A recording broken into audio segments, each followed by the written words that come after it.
I would like to write, I would like to direct, I would like to produce, and you are all of those things. What advice could you give, in terms of transitioning your scripts from paper to screen and directing and producing your own work, which not many people get to do? Well, I mean, there's no right path. Try to direct as early as you can.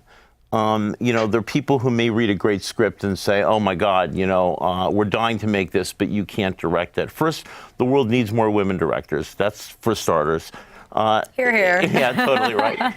And I think the second thing is that you've really got to sort of take that leap and dive in and have the sort of strength to say, no, I'm a filmmaker.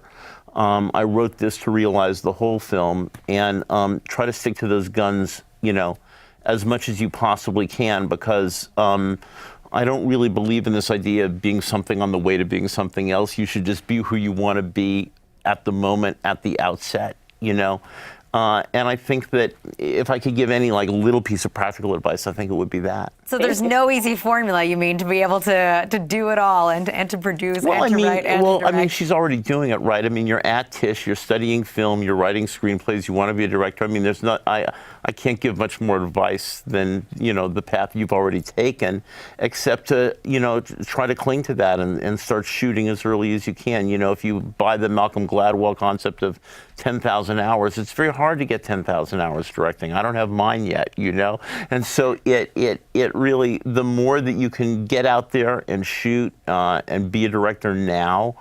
I wouldn't wait to do it. Do you think that, the film school is something that is necessary for people to go to, or is it just about finding the experiences and the opportunities where you can? Well, it's a little like acting. Is acting school necessary? No, but it certainly helps. A trained actor is different than an untrained actor. I think it really, you can't create talent. That's something you're born with. You can't create a worldview. The downside to film school is that it becomes a very insular world that sort of feeds on itself, and everything becomes self-referential. People start trying to make movies like other movies that were made to be like other movies, and then you begin to cannibalize on yourself instead of having references that are, literature or plays or the world or social situations or conditions, and that one needs to be open to the world to be able to have things to write and direct about.